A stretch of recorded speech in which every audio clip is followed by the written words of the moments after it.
Officials in Congress and from the White House are now worried that things are about to get a lot worse, and they are responding to it.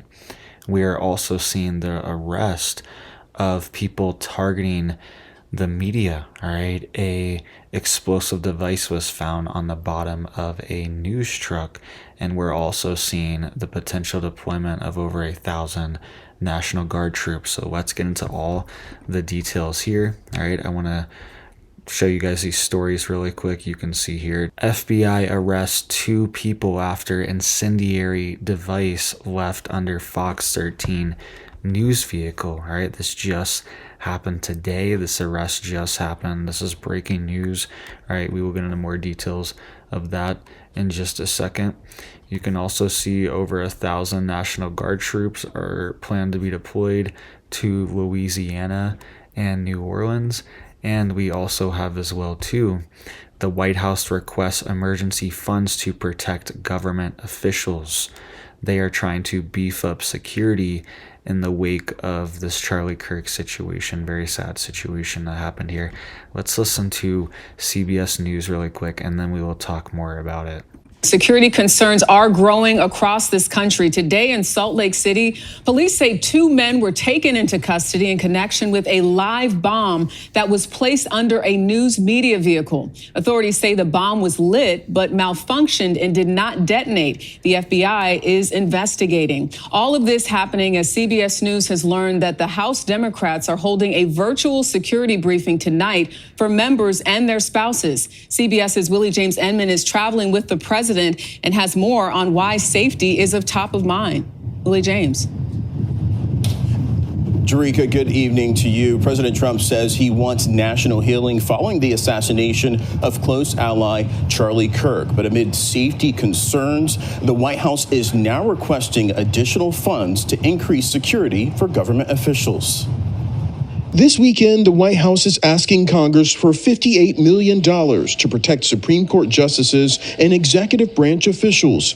Speaker Mike Johnson says lawmakers are also reevaluating their security in the wake of Charlie Kirk's death. Yeah, well, I've been talking with a lot of them over the last few days about that and trying to calm the nerves, to assure them that we will make certain that everyone has the level of security that's necessary. In its emergency request, the White House expressed support for increased security funding for lawmakers, but left it to Congress to work out details. It's not just their personal safety. It is really declaring to the nation that we believe that these tasks are hard, that there should be intense debate, that we have very different perspectives. Members of Congress have faced at least 14,000 threats this year alone. In a phone interview with NBC News this weekend, the president said, "I'd like to see it heal, but we're dealing with a radical left group of lunatics, and they don't play fair, and they never did."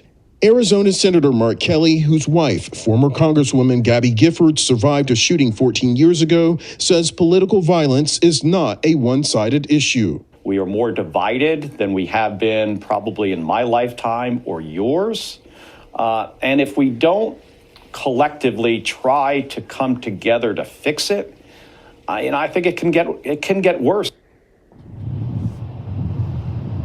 President Trump says he will attend Charlie Kirk's funeral next weekend, but first he is scheduled to visit the United Kingdom for a historic state visit beginning on Wednesday. All right, so you hear that there. They are worried. They're requesting over $50 million to beef up security for the White House and for members of Congress, all right? And you heard Speaker Johnson say there as well, too. He's saying that members of Congress are even coming to him and requesting extra security and extra funding for this security because they are worried, all right? They're kind of panicking behind the scenes. This has really been a wake-up call for a lot of people, all right? And it's been very, very tragic, very sad, all right? It's really seeing this. It's been so publicized. And so, everyone's seen the videos of it. And it's just been very real for a lot of people, okay? A lot of times these things will happen, but there's no video. There's no clear evidence exactly what happened.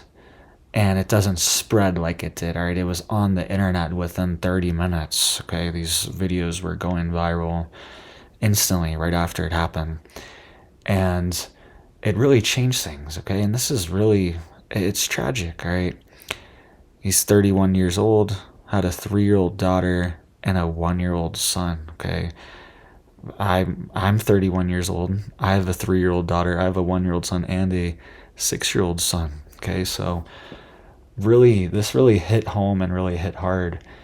And this is somebody that has only used their words. Okay, has only used words to respond. Has never been in any way violent or anything. Has always just used words to debate people. So it's really just scary to see this level of reaction to just somebody talking, right? Just somebody using words, First Amendment, freedom of speech. And I think it's had a chilling effect on officials, on the White House, on government officials. And he is not even a government official, okay? He really did not have any power, any real power, okay? Yes, he has his organization, Turning Point USA, which was a powerhouse in the political sense, but when it comes down to lawmaking, legislation, and real executive decisions, he was not doing that. Okay, maybe he would have influence, he could get in people's ears, he could talk, but he's not really making the decision at the end of the day. He can try to influence Trump, but Trump's going to make his own decision. He can influence members of Congress. They're still going to do what they want to do at the end of the day, and what best aligns with their own interest and with their states and their constituents' interests. Okay, so he really was not pulling any real levers of power, and it's just shocking to see somebody like this be taken out so publicly when all he did was talk. He was just a debater. He was just a podcaster. Okay, it's very, very shocking. This one really hit home. Really sad. I've been dealing with some personal stuff too before this happened, like a couple days before. I had a few personal issues going on behind the scene. And then this happened, and I decided to just not post for a couple of days because it didn't seem right. Okay, because this is a national incident, and I just felt like I needed more time to, marinate, and for people to, for it to really be absorbed of what actually happened, right? And I didn't really want to talk about this, okay? But it's something that needs talked about, and officials are worried that the situation is escalating. Temperatures are rising instead of lowering from the situation, which is not what we want to see. And you can see here, all right, and they mention it in the video, FBI arrests 2 people after this device was left under a Fox 13 news vehicle. And this was in Utah. This was right near where this incident happened. So very, very concerning trend. I don't know what's happening in Utah right now, but this is very concerning. It says 2 men have been arrested after allegedly leaving an incendiary device underneath a Fox 13 news vehicle, then forcing an evacuation of a Magna neighborhood when the FBI served an overnight warrant on their home. The men, Adib Nasir, who's 58, and Adil Justice Ahmed Nasir, 31, right? Most likely related brothers or like father, son, not sure exactly, were booked into jail and faced multiple charges, including threat of terror, possessing weapons of mass destruction, and possessing explosive devices. The device underneath the Fox 13 vehicle was originally located on Friday and determined to be real. According to officials, the device had been lit, but, quote, failed to function. This is a few days after. Okay, this happened on the 10th, so 14th, and this is happening. They found the device on Friday, right after this happened. It says because the type of the device discovered and where it is located, it was considered a significant threat to public safety, leading the FBI to assume jurisdiction over the case. And why are they targeting Fox 13 news media? Once again, just the media. This is the news. These are journalists and, videographers, cameramen that are just documenting what's going on. They're just reporting. They're just giving you the news, telling you what's happening, and document it. Why are they being targeted? Once again, they're just talking. First Amendment freedom of speech and being targeted for just talking and documenting.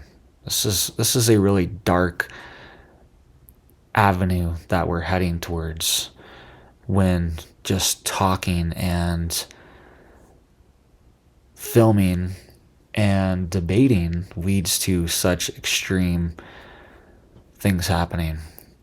It says here, during the investigation, the suspects were tracked to a Magna home in the 2700 South block of 8500 West.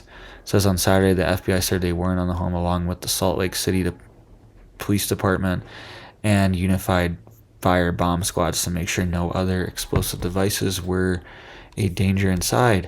It says the men located at the home and during the search told investigators that, quote, 2 hoax weapons of mass destructions that officials discovered were, quote, real, the arrest report stated. Because of the devices, the home was evacuated as well as nearby homes in the neighborhood. It says although the warrant was issued for the search of evidence related to the devices found under the Fox 13 news vehicle, law enforcement officials, quote, observed additional contraband and evidence of crimes outside the scope of the original warrant to include firearms and firearm-related items, explosive and explosive-related components, illegal narcotics, and associated paraphernalia, as well as electronic devices reasonably believed to contain evidence of the original device that was discovered. According to Salt Lake City Police Department, both men had a protective order that prohibits them from possessing firearms.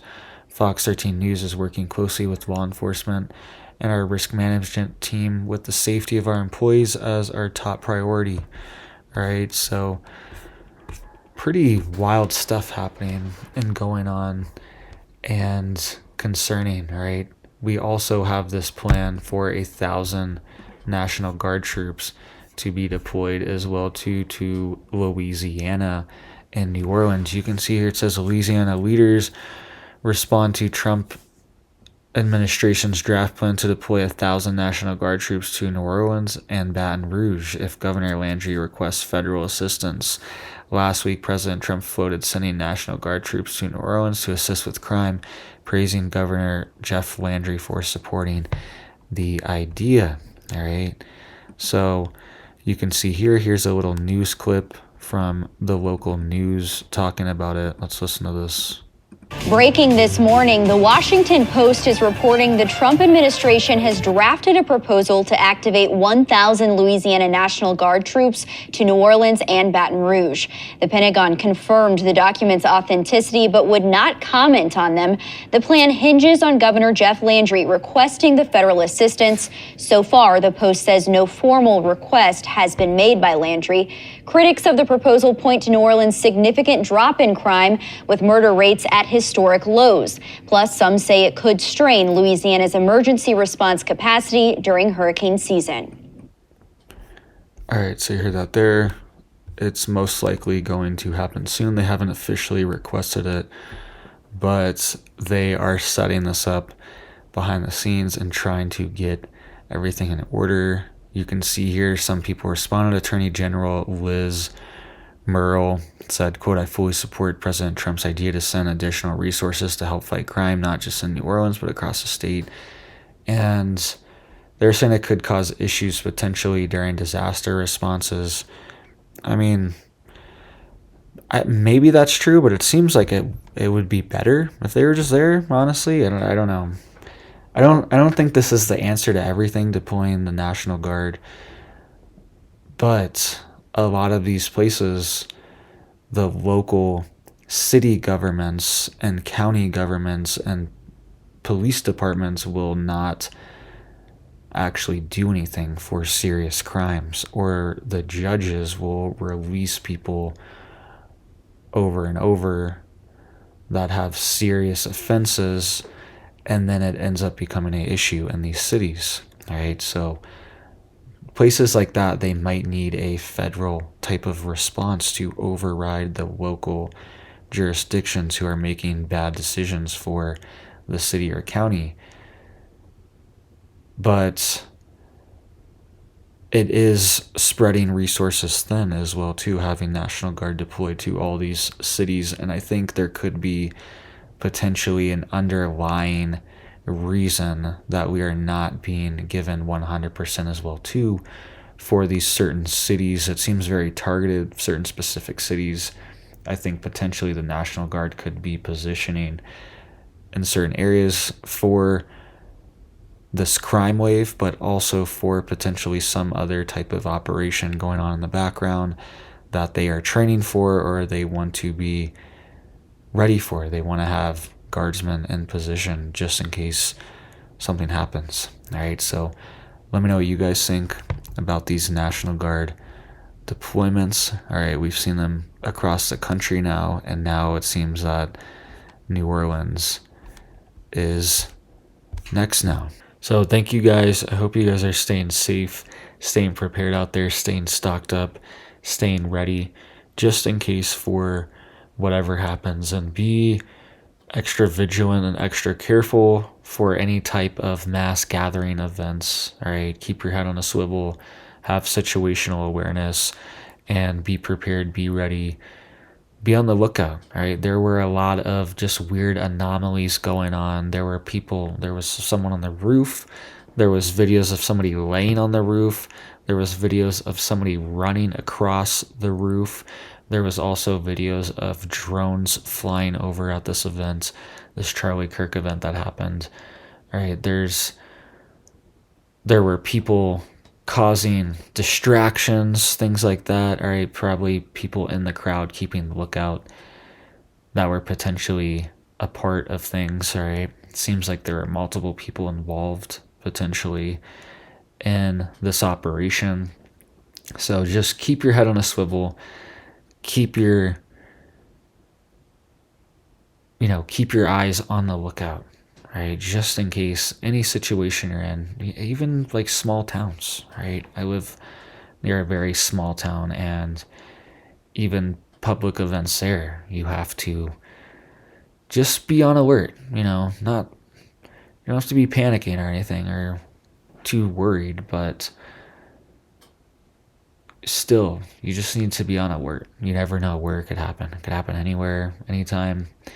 This seems like a pretty unexpected place in Utah for this to happen, right? At a college campus, it all seems, I don't think anyone was really expecting this or ready for this, all right? So make sure you're ready. Make sure you're stocked up. Make sure you're prepared. Hope you guys are staying safe and prepared out there. Hope you have big blessings for your life and your family. And I hope you have a big old blessed day.